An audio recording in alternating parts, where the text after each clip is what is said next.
Mamá, solo firma. Es por tu bien.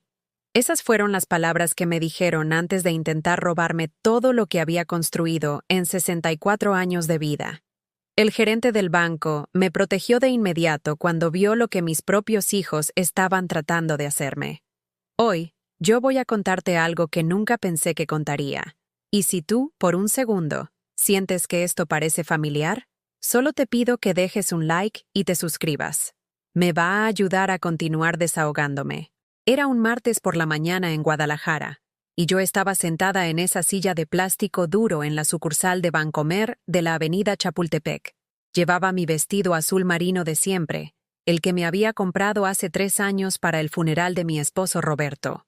Mis manos temblaban mientras sostenía mi bolsa de piel gastada, esa que Roberto me había regalado en nuestro 20º aniversario.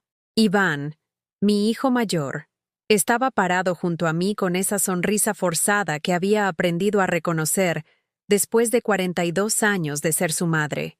Tenía puesta su camisa de vestir blanca y su corbata roja, la misma que usaba para las ocasiones importantes.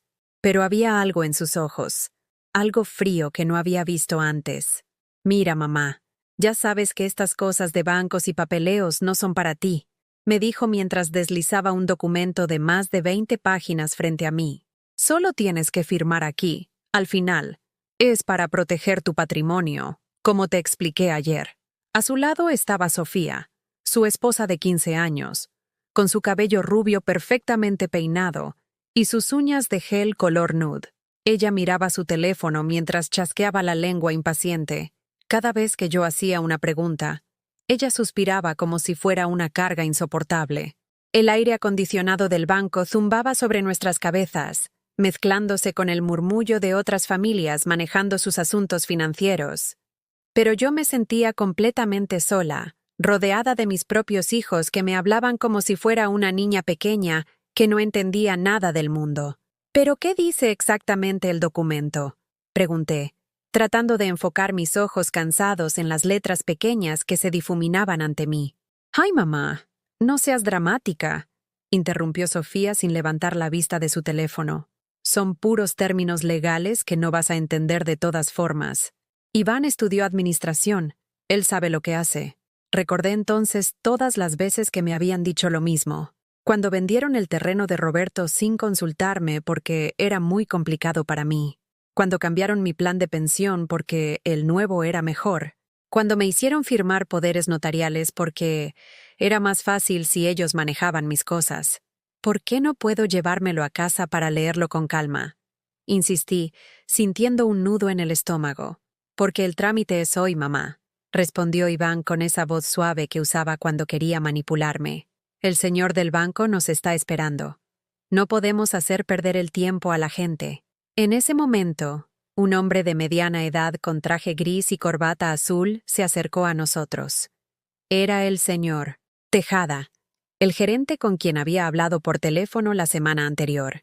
Tenía una expresión seria en su rostro moreno y curtido, y sus ojos oscuros parecían estudiar la situación con cuidado. «Señora Aurora», me dijo con respeto, dirigiéndose directamente a mí, «¿podría acompañarme a mi oficina? Me gustaría explicarle personalmente todos los detalles de este documento antes de que tome cualquier decisión». Iván y Sofía intercambiaron una mirada rápida que no pasó desapercibida para mí. «No es necesario», dijo Iván rápidamente. «Ya le expliqué todo a mi mamá. Ella confía en nosotros». «Con todo respeto», respondió el señor Tejada con firmeza. «Por política del banco, cuando se trata de transacciones de esta magnitud, necesito hablar directamente con la titular de la cuenta. Es un protocolo que debemos seguir». Caminé detrás del señor Tejada hacia su oficina, sintiendo las miradas cargadas de Iván y Sofía clavándose en mi espalda.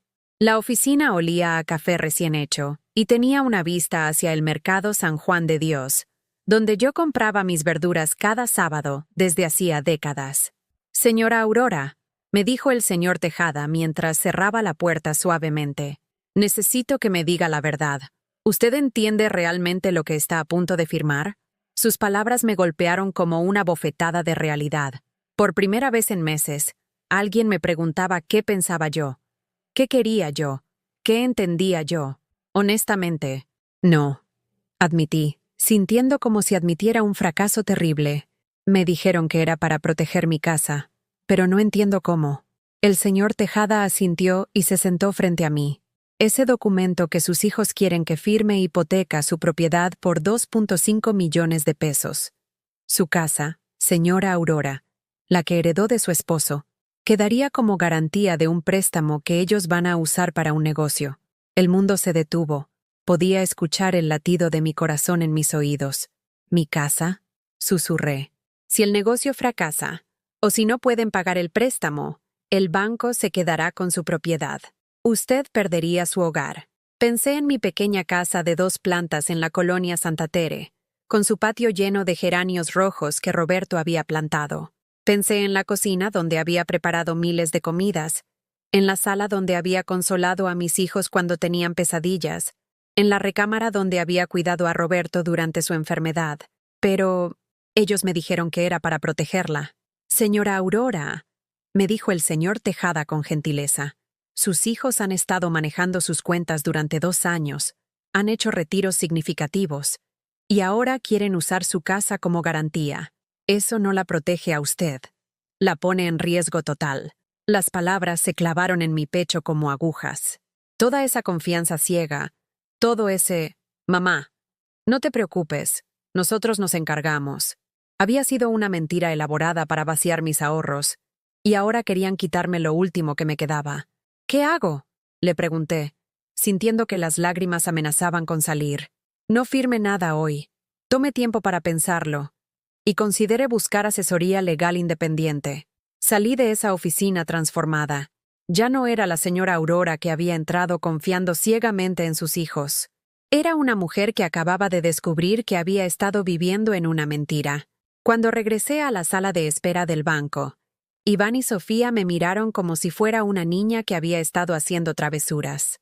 Sus rostros mostraban esa mezcla de impaciencia y condescendencia que había aprendido a reconocer tan bien en los últimos años. ¿Ya terminaste de hacer preguntas tontas, mamá?, me dijo Sofía mientras guardaba su teléfono en su bolsa de diseñador, esa que yo le había regalado en su último cumpleaños con el dinero de mi pensión. No voy a firmar hoy, les dije, sintiendo cómo mi voz temblaba pero tratando de mantenerme firme. La expresión de Iván cambió inmediatamente. Sus ojos se endurecieron y apretó los puños a los costados de su cuerpo. ¿Cómo que no vas a firmar? Su voz subió varios tonos. Mamá, ya organizamos todo. La cita, los documentos, incluso cancelé una junta importante en la oficina para acompañarte. Es que no entiendo bien. Claro que no entiendes, me interrumpió Sofía. Por eso estamos nosotros aquí, para pensar por ti. Dios mío, pareces una niña caprichosa. Sus palabras me dolieron más de lo que esperaba. Me quedé ahí parada, con mi bolsa apretada contra el pecho, sintiendo como si fuera realmente una carga para mis propios hijos. Mientras caminábamos hacia el estacionamiento en silencio, mi mente comenzó a recordar todo lo que había hecho por ellos durante tantos años. Como si fuera una película que se reprodujera en mi cabeza, vi imagen tras imagen de mi vida dedicada enteramente a ser su madre. Recordé cuando Iván tenía 8 años y enfermó de neumonía. Roberto y yo pasamos 3 noches sin dormir en el hospital civil, turnándonos para cuidarlo. Yo vendí mis aretes de oro, los únicos que tenía, para pagar los medicamentos que el seguro social no cubría. Iván lloraba pidiendo que no me fuera de su lado, y yo le prometí que siempre estaría ahí para él. Recordé cuando entró a la universidad privada. La colegiatura costaba más de lo que Roberto ganaba en 2 meses como mecánico, pero nosotros nunca le dijimos que no podíamos pagarlo. En lugar de eso, yo empecé a trabajar limpiando casas los fines de semana. Llegaba a casa con las manos agrietadas y la espalda adolorida, pero cuando Iván me preguntaba cómo había estado mi día, yo siempre le sonreía y le decía, «Muy bien, mijo». También recordé cuando se casó con Sofía. La boda que ellos querían costaba más de 200,000 pesos. Roberto y yo habíamos estado ahorrando para remodelar la cocina que se estaba cayendo a pedazos, pero cuando Iván nos dijo que era el día más importante de su vida, vaciamos nuestra cuenta de ahorros sin pensarlo 2 veces. «Es solo una vez en la vida, Aurorita», me había dicho Roberto esa noche mientras contábamos los billetes en nuestra cama. Ya tendremos tiempo de arreglar la cocina. Pero Roberto murió 2 años después, y la cocina siguió igual hasta hoy. Recordé también cuando nació mi nieta Valeria. Sofía necesitaba ayuda durante los primeros meses porque estar sola con el bebé la deprimía. Yo dejé mi trabajo de medio tiempo en la panadería de Doña Carmen para cuidar a la niña de lunes a viernes. Durante 8 meses, cambié pañales, preparé mamila y caminé por toda la casa con Valeria en brazos cuando lloraba en las noches. Nunca me pagaron ni un peso por cuidar a su hija. Cuando les sugerí tímidamente que tal vez podrían ayudarme con algo para mis gastos de transporte, Sofía me dijo: «Ay, suegra, es su nieta. Se supone que debe querer cuidarla». Y después estaban todos los préstamos. Miles y miles de pesos que les había prestado a lo largo de los años y que nunca me devolvieron. 5,000 pesos cuando Iván perdió su trabajo y necesitaba pagar la renta de su departamento. «Te los devuelvo en un mes, mamá, te lo prometo». 15,000 pesos cuando Sofía quiso poner un negocio de repostería que quebró a los 3 meses. «Fue mala suerte, suegra, pero no se preocupe, ya encontraremos la forma de pagarle». 8,000 pesos para las vacaciones en Cancún el año pasado. «Mamá, necesitamos descansar. El estrés nos está matando. Solo es un préstamo pequeñito». 12,000 pesos para arreglar su carro cuando chocaron porque Sofía iba mandando mensajes mientras manejaba. «¿Cómo vamos a ir a trabajar sin carro, mamá? Sea comprensiva». Sumando todo, les había prestado más de 80,000 pesos en los últimos 5 años. Dinero que salía directamente de mi pensión de viuda. Dinero que yo necesitaba para mis medicamentos, para arreglar las goteras de mi casa, para comprar comida decente. Pero cada vez que les mencionaba el tema de los pagos, Iván me decía la misma frase: «Mamá, somos familia. La familia no se cobra entre sí». Sin embargo, cuando yo necesitaba algo, cuando se me descompuso el refrigerador, o cuando tuve que ir al dentista porque se me infectó una muela, ellos siempre tenían excusas. «Ahorita andamos muy justos de dinero, mamá. Este mes tuvimos muchos gastos inesperados. ¿Por qué no pides un crédito en el banco? Es más fácil». Mientras Iván manejaba de regreso a mi casa, yo iba sentada en el asiento trasero de su camioneta nueva, esa que habían comprado hace 6 meses y que costaba más de lo que yo ganaba en 2 años. Sofía iba adelante, quejándose por teléfono con su hermana sobre lo difícil que era lidiar conmigo. «No, hermana, no entiendes. Se está volviendo muy terca. Ya no quiere hacer nada de lo que le decimos. Creo que ya está empezando con lo de la demencia senil». Esas palabras se clavaron en mi corazón como cuchillos. Demencia senil, como si el hecho de querer entender lo que firmaba fuera síntoma de una enfermedad mental. Cuando llegamos a mi casa, Iván se bajó del carro y me siguió hasta la puerta. «Mamá, necesitamos hablar seriamente», me dijo mientras yo buscaba mis llaves en la bolsa. «Estás actuando muy raro últimamente». «Sofía tiene razón. Tal vez necesitas que te vea un doctor». «No estoy loca, Iván», le respondí, sintiendo cómo se me quebró la voz. «Nadie dice que estés loca, pero... Mira, mamá, ya tienes 64 años. Es normal que se te olviden las cosas, que te confundas. Por eso nosotros estamos aquí, para cuidarte». Entré a mi casa y cerré la puerta tras de mí. Me recargué contra ella y finalmente dejé que las lágrimas salieran. Todo este tiempo había pensado que era afortunada por tener hijos que se preocupaban por mí, que querían ayudarme con mis asuntos. Pero ahora, por primera vez en años, me estaba preguntando si realmente me estaban cuidando, o si me estaban usando.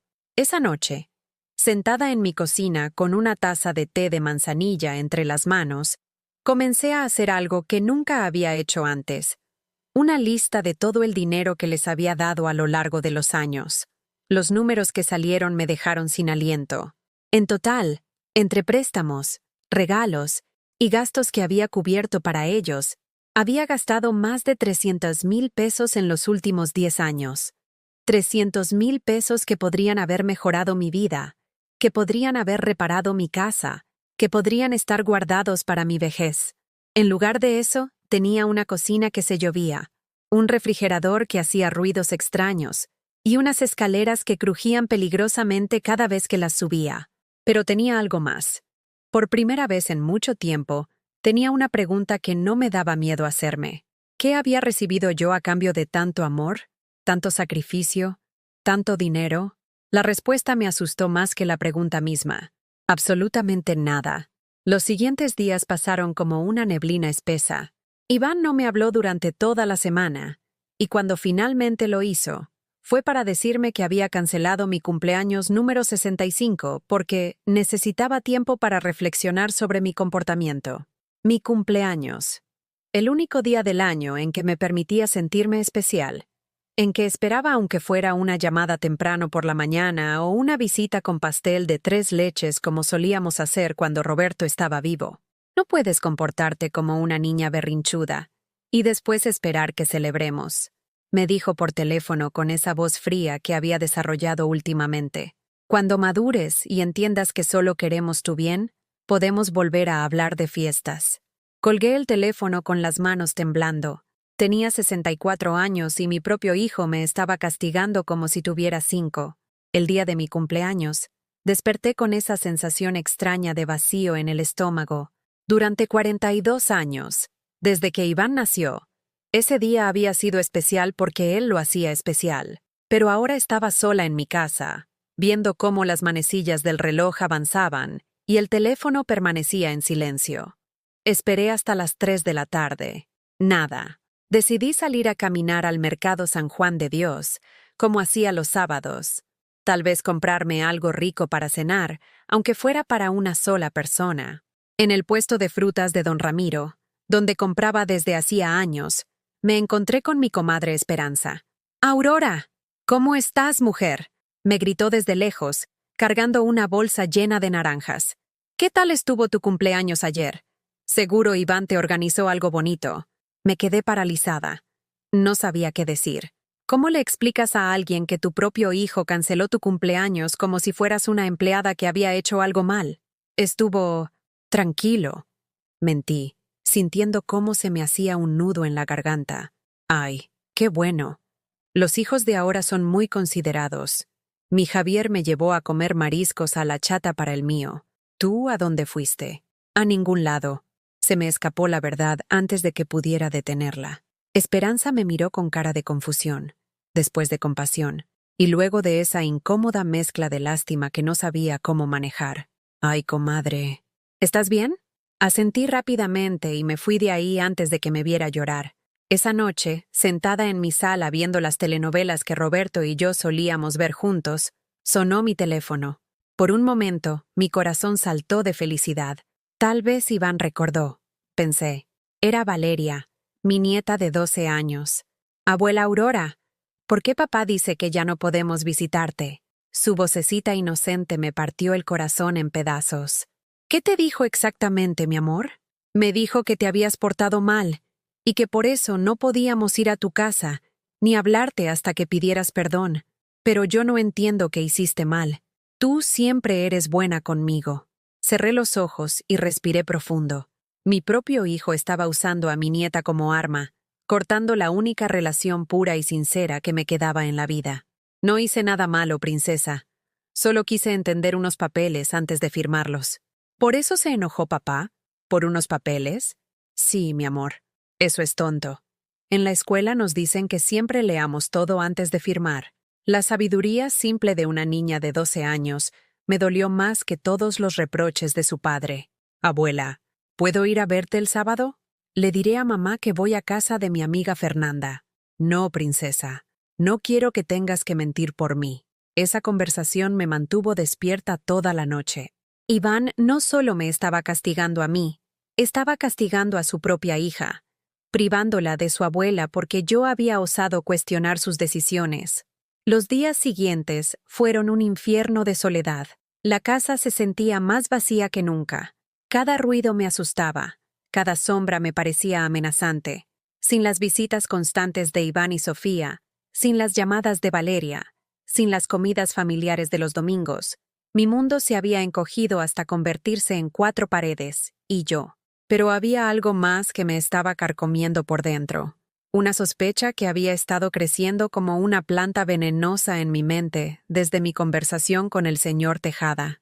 Si mis hijos habían estado manejando mis cuentas durante 2 años, y si habían hecho retiros significativos, como había dicho el gerente, ¿cuánto dinero quedaba realmente?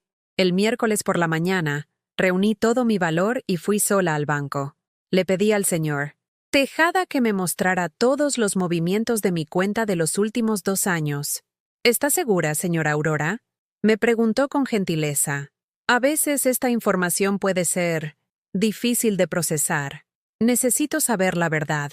Me senté frente a su escritorio mientras él imprimía página tras página de movimientos bancarios.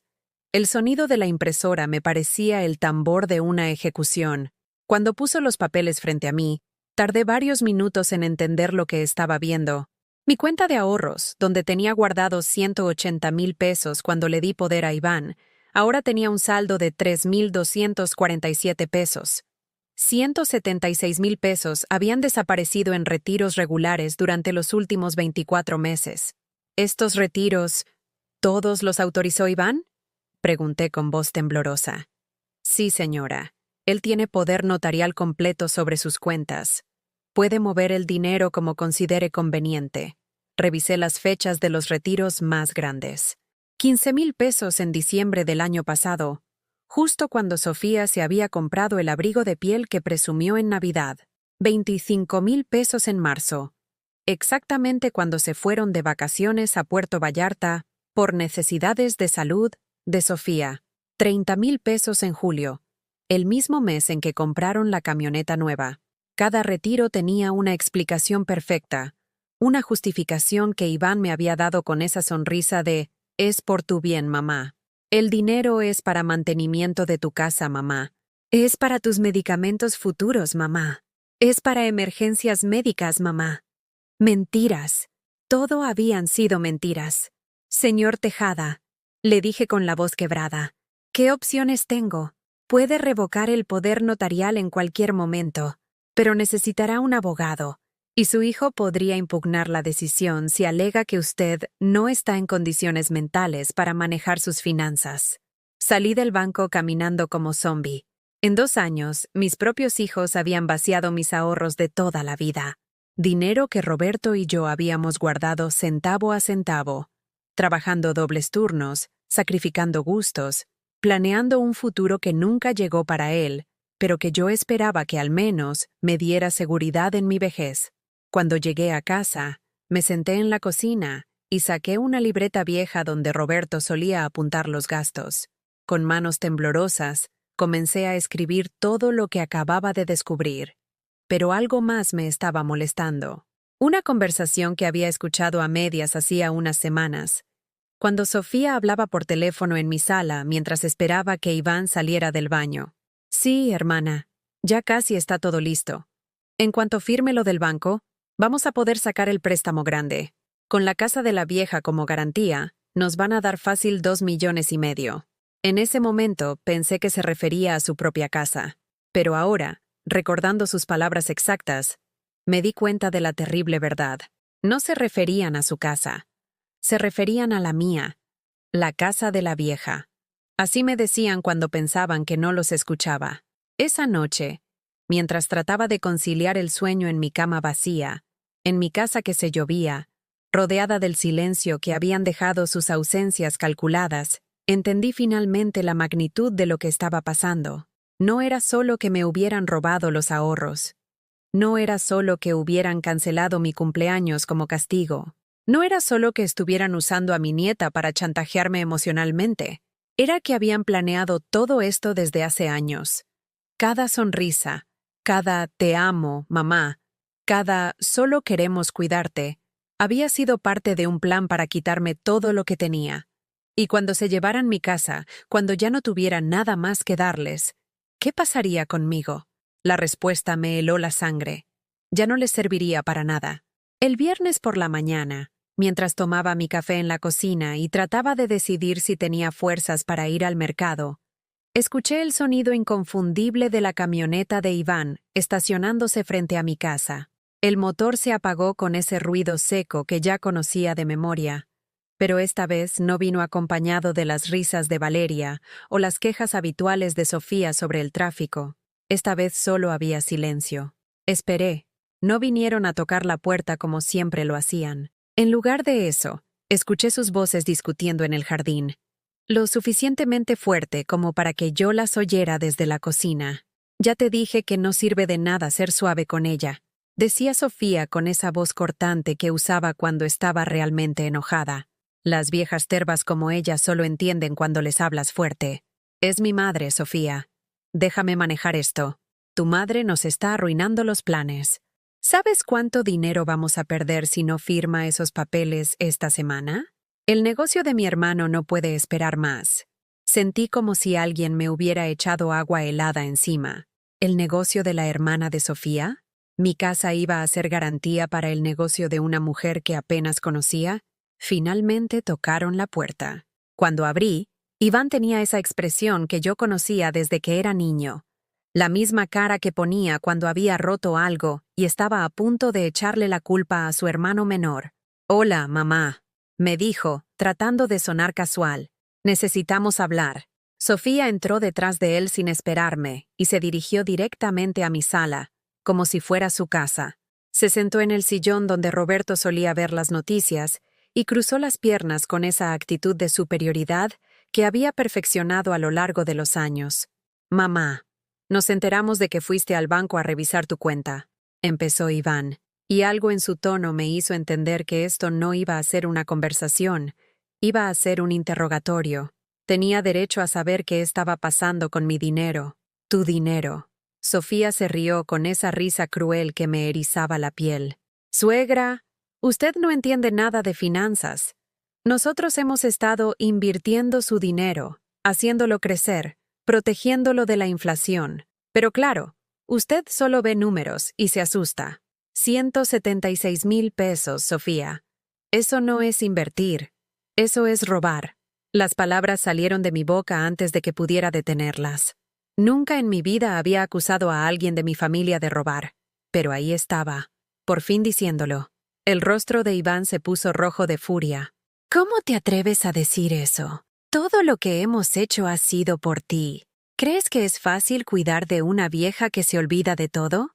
«No me olvido de nada, Iván». «Claro que sí», gritó, levantándose del sillón.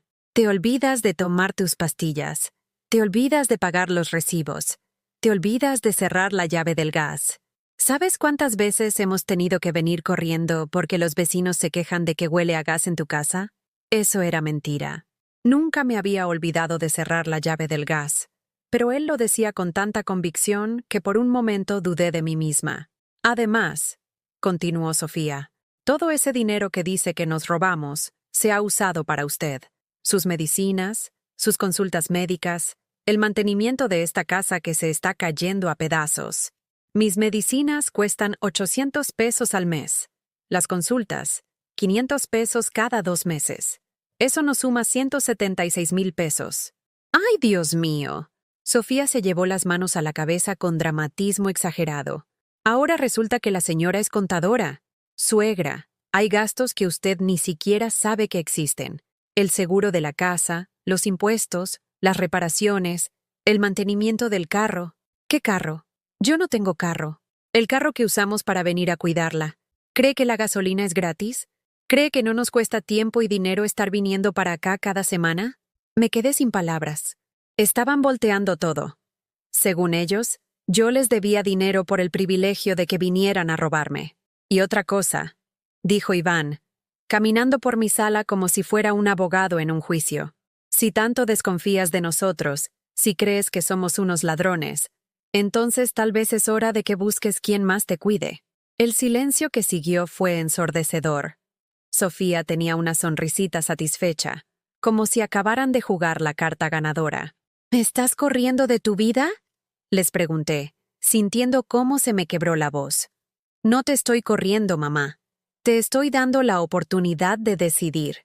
O confías en nosotros y firmas los papeles que necesitamos para ayudarte, o te las arreglas sola. Pero no puedes tener las dos cosas. No puedes querer nuestra ayuda y al mismo tiempo tratarnos como criminales». «Iván, no, mamá. Ya decidí. Estoy cansado de que nos trates como si fuéramos tus enemigos». Estoy cansado de venir aquí cada semana para que me grites y me acuses de cosas horribles. Nunca te he gritado. Me gritaste el día del banco, delante de toda la gente. Me avergonzaste. Era increíble cómo podían distorsionar la realidad. Yo nunca le había gritado a nadie en el banco. Simplemente había dicho que no iba a firmar. Tiene una semana para pensarlo, dijo Sofía, poniéndose de pie. O firma los papeles, o nosotros nos lavamos las manos. Y no vuelva a llamarnos cuando se sienta sola o cuando necesite ayuda, porque ya no vamos a estar. ¿Y Valeria? Pregunté, aferrándonos a lo único que realmente me importaba. ¿Qué tiene que ver Valeria en esto? Es mi nieta. Tengo derecho a verla. Sofía e Iván intercambiaron una mirada que no me gustó nada. Valeria es menor de edad, dijo Sofía lentamente, como si me estuviera explicando algo muy complicado. Y nosotros somos sus padres. Si consideramos que ciertas influencias no son buenas para ella, tenemos todo el derecho de protegerla. ¿Influencias? ¿Te refieres a mí? Me refiero a personas que podrían confundirla, que podrían llenarle la cabeza con ideas negativas sobre su familia. El mensaje era claro. Si no firmaba los papeles, perdería a mi nieta también. Después de que se fueron, me quedé sentada en mi sala durante horas. La casa se sentía diferente, como si hubieran quitado todo el oxígeno del ambiente. Por primera vez en mi vida, entendí lo que significaba el silencio total. No había televisión prendida porque no tenía ganas de escuchar voces alegres. No había radio porque no quería música. Solo silencio y el sonido de mi propia respiración. Esa noche, mientras estaba preparándome un té para poder dormir, sonó el teléfono. Por un momento loco, pensé que era Iván llamando para disculparse, para decir que todo había sido un malentendido. Era Valeria. «Abuela», susurró. «Estoy en el baño de la casa. No puedo hablar fuerte porque papá y mamá están peleando en la sala». «¿Están bien, mi amor?» Papá le está gritando a mamá. Dice que todo esto es culpa de ella, que debieron haber sido más pacientes contigo. Mamá le grita que tú te estás volviendo loca y que necesitan el dinero de la casa para que el negocio de mi tía no se caiga.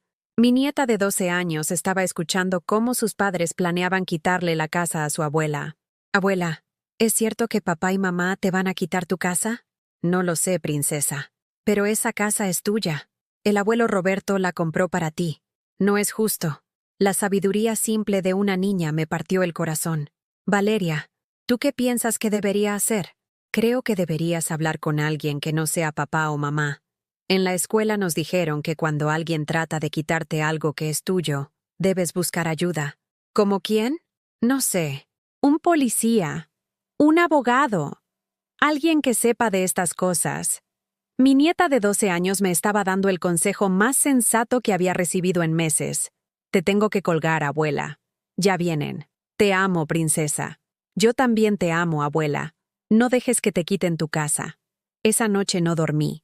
Me quedé despierta, pensando en las palabras de Valeria, pensando en la amenaza de Sofía, pensando en la cara de decepción de Iván, pero por primera vez en mucho tiempo, también pensé en mí.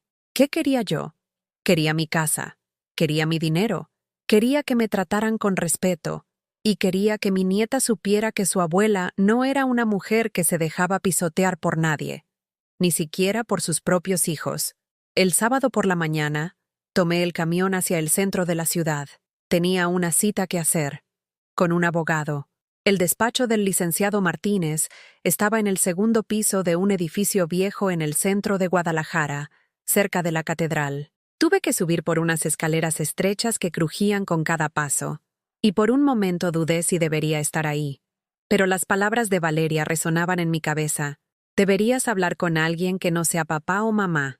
La secretaria, una mujer joven con lentes y sonrisa amable, me ofreció un café mientras esperaba. El despacho olía a libros viejos y papel, un olor que me tranquilizó de alguna manera. En las paredes colgaban títulos universitarios y fotos del licenciado con diferentes personas importantes. Cuando finalmente me hizo pasar, el licenciado Martínez resultó ser un hombre de unos 50 años, con canas en las sienes y una manera de hablar que me hizo sentir que realmente me estaba escuchando. «Cuénteme todo desde el principio, señora Aurora», me dijo, abriendo una libreta. Sin prisa, con todos los detalles que considere importantes. Por primera vez en meses, alguien me pedía mi versión completa de los hechos sin interrumpirme, sin corregirme, sin decirme que estaba exagerando o que no entendía las cosas. Le platiqué todo, los documentos que querían que firmara, los 176,000 pesos desaparecidos, las amenazas, el chantaje con Valeria. Mientras hablaba, él tomaba notas sin juzgar, asintiendo de vez en cuando para mostrarme que seguía el hilo de mi historia. Señora Aurora, me dijo cuando terminé, lo que me está describiendo es abuso financiero en el contexto familiar. Es más común de lo que la gente piensa, y desafortunadamente, las víctimas más frecuentes son mujeres mayores. Escuchar esas palabras me dio una sensación extraña. Por un lado, alivio de saber que tenía nombre lo que me estaba pasando. Por otro lado, tristeza de saber que no era la única que vivía esto. ¿Hay algo que pueda hacer? Muchas cosas. Primero, vamos a revocar inmediatamente el poder notarial que le dio a su hijo. Segundo, vamos a cambiar todas sus claves bancarias y tarjetas. Tercero, vamos a poner candados legales en su propiedad para que nadie pueda usarla como garantía sin su consentimiento expreso. Pero, ¿y si Iván dice que estoy loca? ¿Y si trata de demostrar que no puedo tomar mis propias decisiones? El licenciado sonrió por primera vez desde que había llegado. Por eso vamos a comenzar con una evaluación psicológica completa. Tengo contactos con los mejores neuropsicólogos de la ciudad. Vamos a demostrar que usted está perfectamente capacitada para manejar sus asuntos. Salí de ese despacho sintiendo algo que no había sentido en meses: esperanza. El lunes por la mañana, en lugar de esperar en casa a que Iván decidiera si iba a visitarme o no, tomé el camión y fui directo a Vancomer. Esta vez no iba acompañada de nadie que me dijera qué hacer. El señor Tejada me recibió con una sonrisa cuando le dije que venía a hacer cambios en mi cuenta. Me da mucho gusto verla de nuevo, señora Aurora. ¿En qué le puedo ayudar? Quiero revocar todos los poderes que le di a mi hijo. Quiero cambiar mis claves, mis tarjetas, y quiero que nadie más que yo pueda mover mi dinero. Excelente decisión, me dijo sin vacilación. Vamos a hacer todo eso ahora mismo. Los trámites tomaron casi 2 horas, pero por primera vez en mucho tiempo me sentí en control. Cada papel que firmaba era mi decisión. Cada número secreto que elegía era mío. Cada pregunta que hacía recibía una respuesta completa y respetuosa. Cuando salí del banco, tenía una nueva tarjeta, nuevas claves y una sensación de libertad que había olvidado que existía.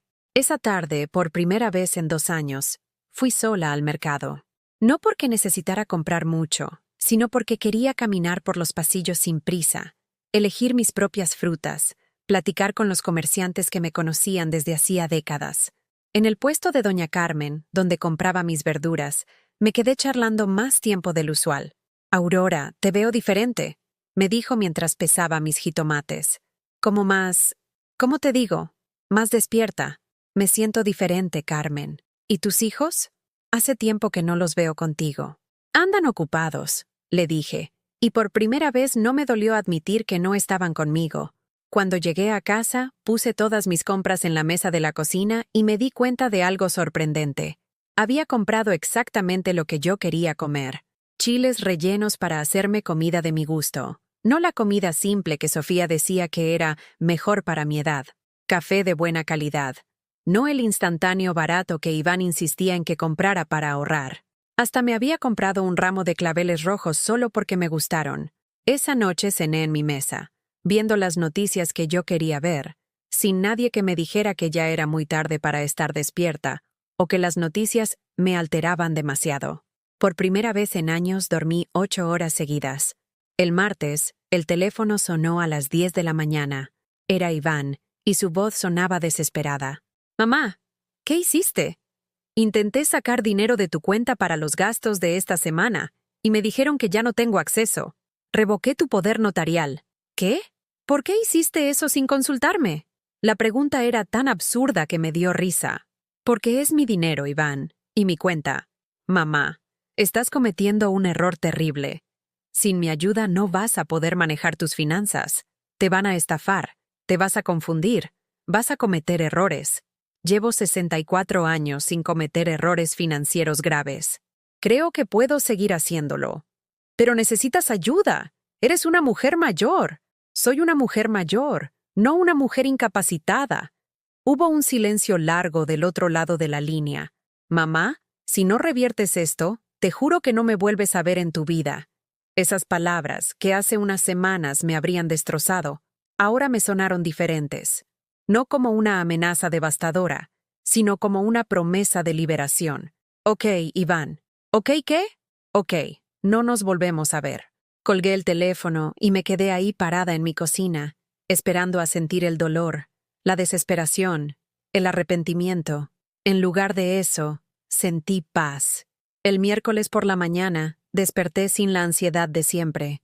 No tenía que preocuparme por qué humor traería Iván, o qué comentario cruel haría Sofía sobre mi casa, mi comida o mi apariencia.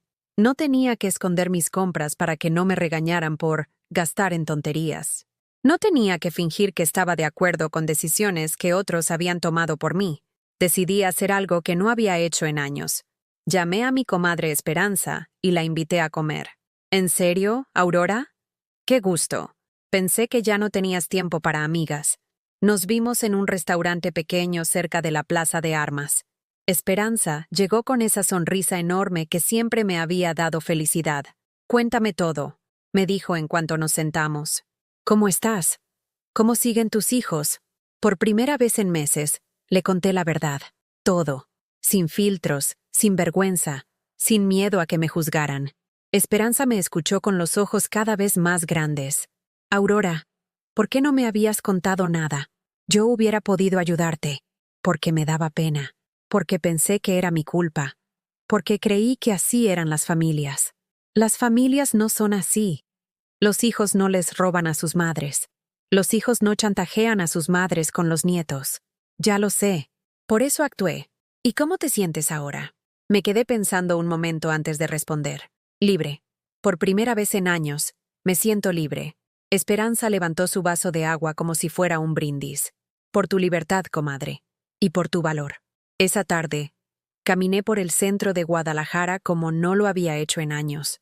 Sin prisa, sin rumbo fijo, solo disfrutando de estar viva, de estar en control de mi tiempo, de estar tomando mis propias decisiones. Entré a una librería y me compré 2 libros. Entré a una tienda de ropa y me compré una blusa azul que me gustó. Me senté en una banca de la plaza y vi a las familias paseando, a los novios tomándose fotos, a los niños jugando. Y por primera vez en mucho tiempo, no sentí envidia, sentí gratitud. Esa noche, mientras leía uno de mis libros nuevos, sonó el teléfono. Era Valeria. Abuela, papá dice que ya no te vamos a poder ver porque te volviste mala con nosotros. ¿Tú qué piensas, princesa? Yo pienso que papá está mintiendo. Tú nunca has sido mala conmigo. ¿Sabes qué, mi amor? Puede ser que no nos veamos por un tiempo, pero eso no significa que deje de amarte, o que tú tengas que dejar de amarme. ¿Y cuando sea grande, podré buscarte? Cuando seas grande, vas a poder tomar tus propias decisiones sobre a quién quieres en tu vida. Te amo, abuela. Yo también te amo, princesa, y siempre te voy a amar. Cuando colgué, no lloré. Por primera vez en meses, sonreí. Una semana después, cuando estaba regando mis geranios en el patio, escuché el portón de mi casa abrirse con violencia. No era el sonido suave de alguien que toca el timbre y espera que le abran. Era el sonido de alguien que cree tener derecho a entrar donde quiera.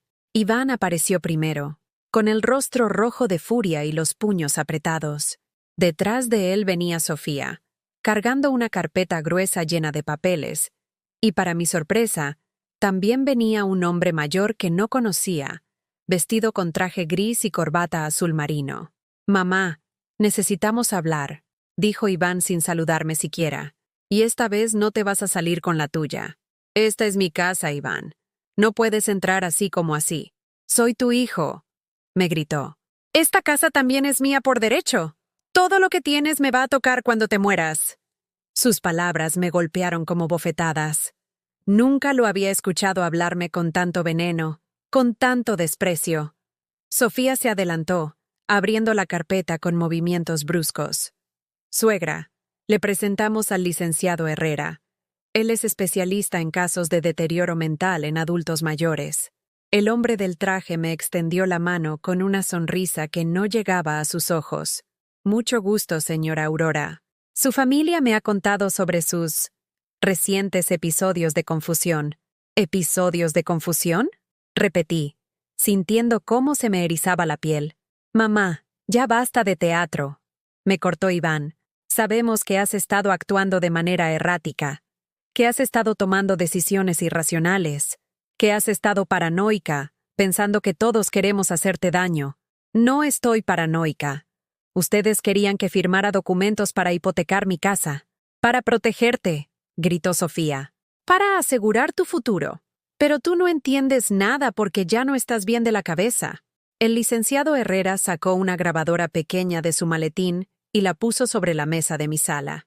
Señora Aurora, con su permiso, me gustaría hacerle algunas preguntas para evaluar su estado mental actual. No doy mi permiso, le dije firmemente. Y les pido a todos que se retiren de mi casa inmediatamente. ¿Ve lo que le digo, licenciado? Sofía señaló hacia mí como si fuera una evidencia. Comportamiento hostil, paranoia, negativa a cooperar con la ayuda médica. Señora Aurora, insistió el licenciado con voz condescendiente. Entiendo que esto puede ser confuso para usted, pero su familia está preocupada. Han documentado varios episodios donde usted ha mostrado signos de deterioro cognitivo. ¿Qué episodios? Pregunté, sintiéndome como si estuviera en un juicio donde ya me habían declarado culpable. Iván sacó su teléfono y comenzó a leer una lista como si fuera un fiscal. Te olvidas de tomar tus medicamentos. Te olvidas de pagar recibos. Dejas la estufa prendida. Te confundes con las fechas. No reconoces a personas que conoces de toda la vida. Cada acusación era una mentira, pero las decía con tanta convicción que por un momento dudé de mi propia realidad. Eso no es cierto, Iván. Por supuesto que no vas a recordar, gritó. Los enfermos mentales nunca recuerdan sus episodios. Además, agregó Sofía sacando más papeles de su carpeta, hemos traído testimonios de vecinos que han observado comportamientos extraños. Mi corazón se aceleró. ¿Qué vecinos? ¿Qué comportamientos extraños? La señora del 47 dice que la ha visto hablando sola en el jardín. Leyó Sofía de una hoja. El señor de la tienda de la esquina dice que últimamente se ve confundida cuando va a comprar. La muchacha que limpia la casa de enfrente dice que la ha visto llorar sin razón aparente. Cada testimonio era una distorsión cruel de la realidad. Sí, había hablado sola en el jardín, pero era porque extrañaba a Roberto, y a veces le contaba cómo había estado mi día. Sí, me había visto confundida en la tienda, pero era porque Iván había cambiado mis medicamentos sin consultarme, y yo no sabía cuáles comprar. Sí, había llorado, pero no sin razón, sino por todo el dolor que me estaban causando. Señora Aurora, dijo el licenciado Herrera con voz suave pero amenazante, basándose en estos testimonios y en el comportamiento que estoy observando hoy, creo que sería prudente considerar una tutela temporal mientras se realiza una evaluación psiquiátrica completa. ¿Tutela? Repetí, sintiendo como si el suelo se fuera a abrir bajo mis pies. Es por tu bien, mamá, dijo Iván con esa voz falsa que usaba cuando quería manipularme. Necesitas que alguien te cuide, que tome decisiones por ti, que maneje tu dinero de manera responsable. Yo manejo mi dinero perfectamente bien. ¡No!, gritó Sofía. Revocaste el poder notarial sin consultarnos. Cambiaste todas tus claves.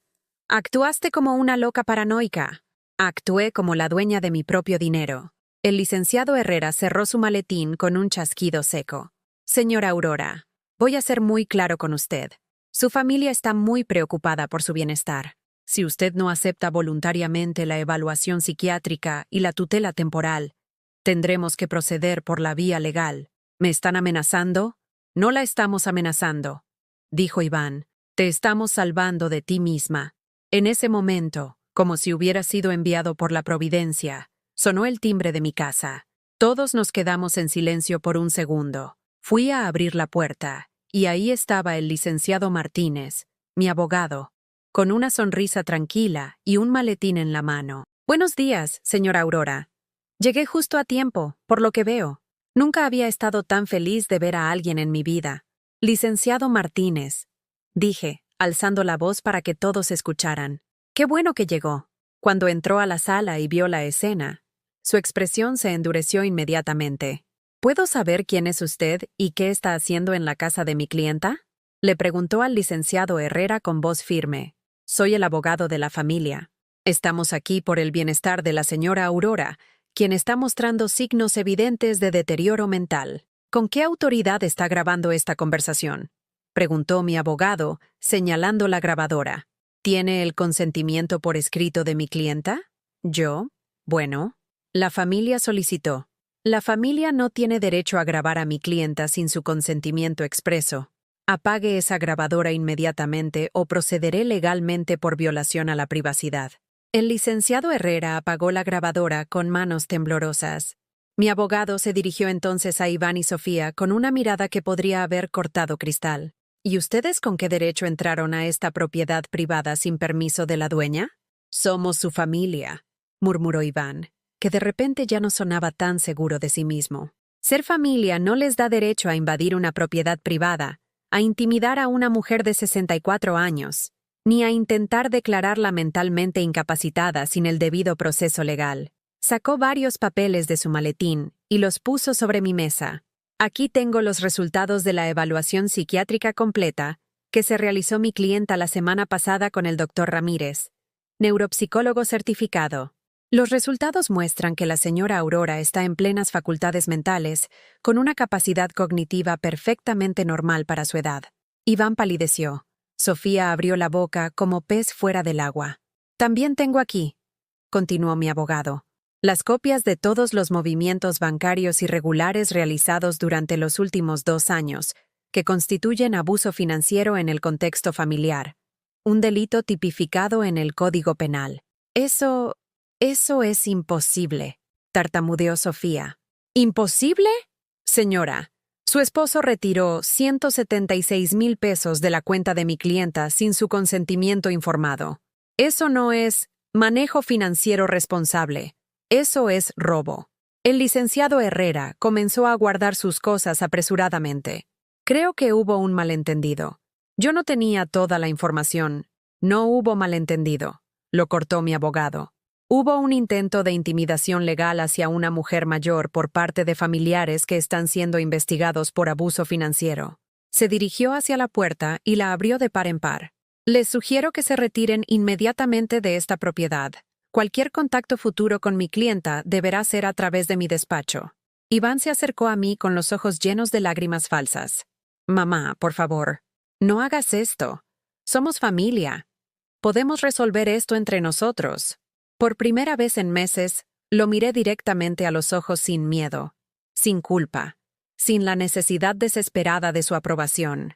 Iván, le dije con una voz que ni yo misma reconocí, una voz llena de fuerza y dignidad. Durante 42 años fui tu madre. Te amé, te cuidé, te sacrifiqué todo lo que tenía, pero ya no más. Mamá, no puedes llamarme mamá y al mismo tiempo tratarme como enemiga. No puedes decir que me amas y al mismo tiempo robarme. No puedes usar a mi nieta para chantajearme. Sofía trató de interrumpir, pero levanté la mano para silenciarla. A partir de hoy, ustedes eligieron ser extraños para mí, y yo elijo ser libre de ustedes. Iván comenzó a llorar, pero ya no eran las lágrimas que me partían el corazón. Eran las lágrimas de alguien que había perdido el control sobre su víctima. Mamá, vas a estar sola. Vas a necesitarnos. Prefiero estar sola que estar acompañada por gente que me lastima. Los 3 se fueron en silencio. El licenciado Herrera prácticamente corrió hacia su carro. Sofía caminó con la cabeza agachada. Iván se volteó una vez, como esperando que yo cambiara de opinión. No lo hice. Cuando cerramos la puerta, mi abogado me puso una mano en el hombro. Señora Aurora, ¿cómo se siente? Respiré profundo, sintiendo como si hubiera estado conteniendo la respiración durante años. Libre, le dije. Por primera vez en mucho tiempo, me siento completamente libre. Los días que siguieron al confronto fueron extraños. Mi casa se sentía diferente, como si hubiera sido purificada de una energía tóxica que no sabía que estaba ahí hasta que se fue. El silencio ya no me daba miedo, me daba paz. Por las mañanas, despertaba sin esa sensación de ansiedad en el estómago que había tenido durante meses. Ya no tenía que preguntarme qué humor traerían Iván y Sofía, qué nueva demanda tendrían, qué nuevo chantaje inventarían. Una semana después del confronto, decidí hacer algo que había querido hacer durante años, pero nunca me había atrevido. Me inscribí en clases de pintura en el Centro Cultural del barrio. La profesora era una mujer de mi edad llamada Magdalena, que había sido maestra de primaria durante 30 años antes de retirarse y dedicarse al arte. Tenía las manos manchadas de pintura y una sonrisa que me recordó por qué me gustaba estar con gente que había elegido la belleza sobre la amargura. No se preocupe por hacer algo perfecto, me dijo el primer día mientras me ayudaba a mezclar colores. El arte no es para demostrarle nada a nadie, es para conectarse con uno mismo. Esas palabras me llegaron al corazón. Después de tantos años tratando de ser la madre perfecta, la suegra perfecta, la abuela perfecta para gente que nunca me valoró, por fin estaba haciendo algo solo para mí. Mi primer cuadro fue terrible. Una mezcla de colores que no tenía sentido, formas que no parecían nada reconocible. Pero cuando lo terminé, sentí una satisfacción que no había experimentado en años. ¿Sabe qué veo en su pintura?, me preguntó Magdalena. Veo libertad, colores que no pidieron permiso para existir.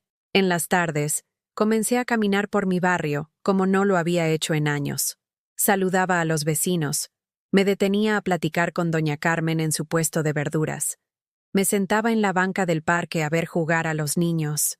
Un día, mientras caminaba por la plaza principal, me encontré con Esperanza. «Aurora, ¿cómo has estado?», me gritó desde lejos. «Te veo radiante. ¿Qué te hiciste?». «Nada especial», le dije, pero sabía que no era cierto. Me había hecho algo muy especial. Me había rescatado a mí misma. ¿Y tus hijos? ¿Ya se arregló todo el problema? No hay problema que arreglar, Esperanza. Ellos tomaron sus decisiones. Yo tomé las mías. ¿Y no te duele? Me quedé pensando un momento antes de responder. ¿Sabes qué es lo que más me duele? No es haberlos perdido. Es darme cuenta de cuánto tiempo perdí tratando de comprar su amor con mi dignidad. Esperanza me tomó de la mano. «Comadre, permíteme decirte algo. En todos los años que te conozco, nunca te había visto tan tú misma, como si hubieras estado dormida y por fin hubieras despertado. Tenía razón. Por primera vez en décadas, me sentía como Aurora, no como la mamá de Iván, o la suegra de Sofía, o la abuela que tiene que portarse bien para que no le quiten a la nieta. Un mes después, decidí hacer algo que había estado pensando desde hacía semanas. Vendí mi casa. No porque tuviera que hacerlo, sino porque quería hacerlo. Esa casa tenía demasiados recuerdos dolorosos, demasiadas horas esperando visitas que llegaban solo cuando necesitaban algo, demasiadas noches llorando en silencio para que nadie se diera cuenta de mi tristeza. El licenciado Martínez me ayudó con todos los trámites. La casa se vendió rápido y por un precio justo. Con ese dinero y los ahorros que me quedaban, pude comprarme un departamento pequeño pero hermoso en una zona más tranquila de la ciudad. Era un segundo piso con ventanas grandes que dejaban entrar mucha luz natural. Tenía una cocina moderna donde podía preparar exactamente lo que quería comer. Una sala donde podía poner mis pinturas y mis libros nuevos. Y lo más importante, era completamente mío. El día de la mudanza, mientras empacaba las pocas cosas que quería conservar, encontré una caja llena de fotos familiares. Ahí estaban todos los cumpleaños, todas las navidades, todas las ocasiones especiales de los últimos 20 años. Al principio, ver esas fotos me dolió, pero mientras las revisaba una por una, comencé a verlas con ojos diferentes. En muchas de ellas, Iván y Sofía sonreían para la cámara, pero sus ojos estaban fríos. En cambio, yo siempre estaba genuinamente feliz. Genuinamente agradecida de estar con ellos, genuinamente convencida de que éramos una familia feliz. No había sido una familia feliz. Había sido una familia donde una persona daba todo y los demás solo tomaban. Guardé algunas fotos de Valeria, las únicas que realmente quería conservar. El resto las puse en una bolsa para tirarlas a la basura. No por rencor, sino por liberación. Mi nuevo departamento quedó precioso. Compré muebles que me gustaban, no los que otros consideraban apropiados para mi edad. Pinté las paredes de colores alegres, no los colores neutros que Sofía decía que eran más elegantes. Llené los espacios con plantas, libros y mis pinturas. Por primera vez en mi vida adulta, vivía en un espacio que reflejaba completamente quién era yo. 3 meses después de mudarme, mientras estaba en mi balcón regando mis plantas nuevas, sonó el timbre. Cuando abrí la puerta, ahí estaba Valeria. Tenía 12 años, pero sus ojos se veían más maduros, como si hubiera crecido mucho en estos meses sin vernos. «Hola, abuela», me dijo con una sonrisa tímida. «Esperaba que pudieras invitarme a pasar». «¿Cómo supiste mi dirección?», le pregunté a doña Carmen del mercado. Ella sabía dónde vivías ahora. La abracé fuerte, respirando su olor a shampoo de niña y a la vida inocente que aún conservaba a pesar de todo. «¿Tus papás saben que estás aquí?» «No. Les dije que iba a casa de mi amiga Fernanda. Pero necesitaba verte, abuela. Te he extrañado mucho. Y yo a ti, princesa. Mucho, mucho». Le enseñé mi departamento nuevo. Sus ojos se iluminaron cuando vio mis pinturas. «Abuela, ¿tú hiciste esto? Están hermosas. ¿De verdad te gustan?» «Me encantan. No sabía que supieras pintar». «Yo tampoco lo sabía, mi amor. A veces uno descubre cosas nuevas de sí mismo cuando tiene espacio para respirar». Nos sentamos en mi sala nueva, tomando limonada y comiendo galletas que había hecho esa mañana. «Abuela, ¿es cierto que papá y mamá trataron de quitarte tu casa?» La pregunta me sorprendió por su directidad. Decidí responderle con la misma honestidad. «Sí, princesa. Es cierto. ¿Y por eso ya no los ves?» «Por eso y por otras cosas. A veces, las personas que más queremos son las que más nos lastiman. Y llega un momento en que uno tiene que elegir entre seguir siendo lastimado o alejarse para protegerse. ¿Pero no los extrañas?» «Extraño a los hijos que pensé que tenía, pero no puedo extrañar a las personas en las que se convirtieron». Valeria sintió como si entendiera perfectamente. «Abuela, ¿puedo venir a verte otras veces?» «Sin decirles a mis papás, digo». «Mi amor, no quiero que tengas que mentir por mí. No es mentir por ti, es proteger algo que es mío. Mi amor por ti es mío, no de ellos». Sus palabras me llegaron tan profundo que tuve que contener las lágrimas. «Cuando seas mayor, Valeria, vas a poder tomar tus propias decisiones sobre a quién quieres en tu vida. Mientras tanto, yo voy a estar aquí. No me voy a ir a ningún lado. ¿Me lo prometes?» «Te lo prometo». Después de que Valeria se fue, me quedé sentada en mi balcón viendo el atardecer. El cielo estaba pintado de colores que quería capturar en mi próximo cuadro. Naranjas suaves, rosas delicados, violetas profundos. Por primera vez en años, no me sentía sola. Me sentía completa. Mi teléfono sonó.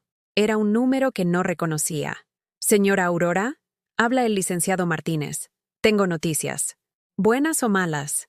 Depende de cómo las vea. Su hijo Iván acaba de contactarme. Quiere reunirse conmigo para discutir la posibilidad de una reconciliación. ¿Y qué le dijo?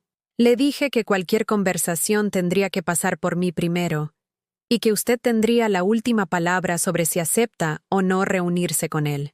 ¿Qué opina usted, licenciado? Opino que usted ha construido una vida hermosa sin ellos, y que a veces, cuando la gente se da cuenta de que perdió algo valioso, trata de recuperarlo solo cuando ya es demasiado tarde. ¿Cree que es demasiado tarde? Eso solo lo puede decidir usted, señora Aurora. Pero le voy a decir algo. No se sienta obligada a perdonar solo porque son familia. El perdón se gana, no se hereda.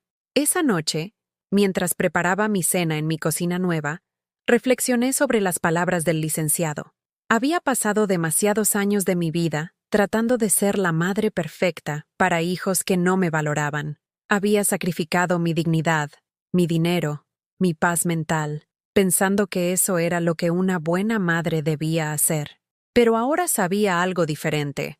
Una buena madre también se respeta a sí misma. Y una mujer libre no mendiga amor. Lo da cuando es correspondido, y lo retira cuando es maltratado.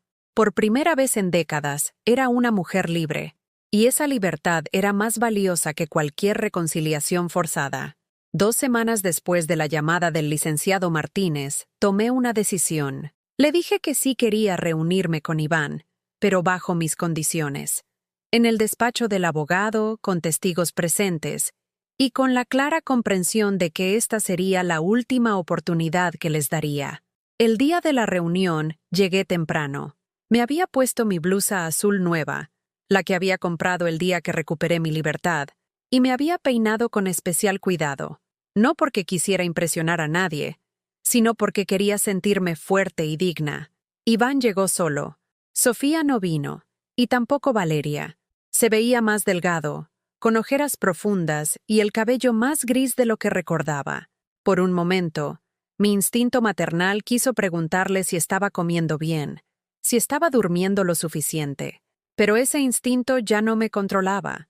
Se sentó frente a mí en la mesa de juntas del despacho, con las manos entrelazadas y la mirada fija en la madera pulida. «Mamá», empezó con voz quebrada, «vengo a pedirte perdón». El licenciado Martínez, que estaba sentado a mi lado tomando notas, me miró de reojo. Habíamos preparado esta conversación durante días. «¿Perdón por qué exactamente, Iván?», le pregunté con voz tranquila. Por todo. Por haberte tratado mal. Por no haberte escuchado. Por los malentendidos con el dinero». «¿Malentendidos?», se retorció las manos, evitando mi mirada. «Bueno, yo pensé que estaba ayudándote, que era mejor que yo manejara tus finanzas porque tú no entendías bien esas cosas». «Iván», le dije, sintiendo una calma extraña, «llevé las finanzas de esta familia durante 40 años. Pagué la hipoteca de mi casa, crié 2 hijos, mantuve a tu padre cuando estuvo enfermo, y nunca me retrasé en un pago. ¿En qué momento decidiste que ya no entendía esas cosas? Mamá, tú sabes que no quise decir. ¿Qué quisiste decir entonces?». Se quedó en silencio durante largos segundos. La verdad es que Sofía y yo teníamos problemas de dinero. Su negocio fracasó. Yo perdí el trabajo por 3 meses el año pasado, y pensé que como tú tenías ahorros y no los usabas, que podían usarlos ustedes. Iba a devolvértelos. Estalló. «Todo era temporal, mamá. Solo hasta que nos estabilizáramos. 176,000 pesos, Iván. ¿Cuándo me los ibas a devolver?». «Yo, con el tiempo, poco a poco». «¿Con qué dinero? Si según tú, tenían tantos problemas financieros que necesitaban robarle a una mujer de 64 años». El licenciado Martínez carraspeó discretamente. «Señor Iván, ¿puede explicarme por qué, en lugar de pedir un préstamo formal a su madre, decidieron acceder a su dinero sin su conocimiento? Porque sabíamos que si le pedíamos tanto dinero de una vez, se iba a asustar y no nos lo iba a dar». La honestidad brutal de su respuesta me dejó sin palabras por un momento. «Entonces ustedes sabían que lo que estaban haciendo estaba mal», le dije finalmente. «No era robar, mamá. Era usar dinero de la familia para la familia. Mi dinero no es dinero de la familia, Iván. Es mi dinero. Pero cuando tú te mueras nos va a tocar a nosotros de todas formas». Ahí estaba, la verdad que había estado detrás de todo desde el principio. Así que básicamente decidieron que como iba a ser suyo eventualmente, podían tomarlo ahora. No, bueno, sí, pero no de esa manera tan cruel. Me levanté de mi silla y caminé hacia la ventana del despacho. Abajo podía ver la plaza principal de Guadalajara, llena de gente viviendo sus vidas, persiguiendo sus sueños, construyendo sus futuras. «Iván», le dije sin voltearme, «durante toda tu vida, cada decisión que tomé tuvo que ver contigo. Dónde vivir, qué comer, cómo gastar mi dinero, incluso qué ropa ponerme. Todo giraba alrededor de ser una buena madre para ti. Mamá, déjame terminar. Sacrifiqué mis sueños, mis amistades, mis gustos personales, pensando que eso era amor, pensando que una buena madre se borraba a sí misma para que sus hijos brillaran. Me volteé para mirarlo, pero lo que descubrí estos últimos meses es que no crié a un hombre agradecido, crié a un hombre que cree que le debo todo lo que tengo solo por haber nacido. Eso no es verdad, ¿no? Entonces, ¿por qué nunca, en 42 años, me preguntaste qué quería yo? ¿Qué me hacía feliz a mí? ¿Cuáles eran mis sueños? Iván se quedó callado. ¿Sabes qué he aprendido desde que no los veo? He aprendido que me gusta pintar, que disfruto caminar sin prisa por el centro, que puedo tener conversaciones interesantes con gente que no me conoce como la mamá de alguien. He aprendido que soy una persona completa, no solo una función maternal. Mamá, yo no sabía. No sabías porque nunca preguntaste. Porque para ti, yo no existía como persona individual. Solo existía como tu proveedora emocional y económica. El licenciado Martínez intervino suavemente. Señor Iván, su madre ha accedido a esta reunión porque quiere darle la oportunidad de expresar sus disculpas. Pero también quiere que usted entienda que las cosas han cambiado permanentemente. Iván se limpió los ojos con la manga de su camisa. Mamá, ¿qué tengo que hacer para que me perdones? ¿Qué tengo que hacer para que volvamos a ser una familia? Su pregunta me dolió, pero no de la manera que esperaba. Me dolió porque me di cuenta de que todavía no entendía nada. Iván, ¿tú sigues pensando que esto se trata de perdonar o no perdonar? ¿Sigues pensando que si dices las palabras correctas, si haces las promesas correctas, todo va a volver a ser como antes? ¿No puede ser así? No puede ser así porque yo ya no soy la misma persona que era antes. La Aurora que se dejaba robar, que se dejaba chantajear, que mendigaba amor con dinero, esa Aurora ya no existe. Entonces, ¿qué soy yo para ti ahora? La pregunta flotó en el aire durante largos segundos. Era la pregunta que había estado evitando, la que me dolía más enfrentar. No lo sé, Iván. Honestamente, no lo sé. Pero soy tu hijo. Eres el hombre que salió de mi cuerpo hace 42 años. Eres el niño que crié, que amé, por el que hubiera dado mi vida. Pero el hombre en el que te convertiste, a ese hombre no lo conozco. Y francamente, no sé si quiero conocerlo. Iván empezó a llorar abiertamente. Mamá, por favor, dame una oportunidad. Puedo cambiar. Puedo ser mejor. ¿Para qué, Iván? ¿Para que me devuelvas mis 176,000 pesos? ¿Para que me trates con respeto hasta que necesites algo más de mí? ¿Para que dejes de usar a Valeria como arma emocional? Yo nunca. Iván, lo interrumpí con firmeza. Durante estos meses, he hecho algo que nunca había hecho en mi vida. He sido completamente honesta conmigo misma sobre quién eres realmente. ¿Y quién soy? Eres un hombre que cree que el mundo le debe algo, que cree que por ser mi hijo tienes derecho a mi dinero, a mi casa, a mi dignidad. Eres un hombre que prefiere mentir y manipular antes que trabajar por lo que quiere. Se levantó de su silla abruptamente. No soy tan malo como me estás pintando. No eres malo, Iván, pero tampoco eres bueno. Eres una persona común y corriente que hace cosas terribles cuando le conviene y encuentra maneras de justificarlas. Mamá, y yo ya no tengo espacio en mi vida para personas que me lastiman, sin importar cuánto las haya amado antes. El silencio que siguió fue denso, cargado de años de expectativas no cumplidas y amor no correspondido. ¿Entonces esto es todo?, preguntó finalmente. ¿Ya no vas a ser mi madre nunca más? Siempre voy a ser la mujer que te trajo al mundo, Iván, pero ser madre no significa ser víctima, y ser hijo no significa tener derecho a abusar de quien te dio la vida. ¿Y Valeria? ¿Tampoco vas a ser su abuela? Ahí estaba otra vez, usando a mi nieta como arma final.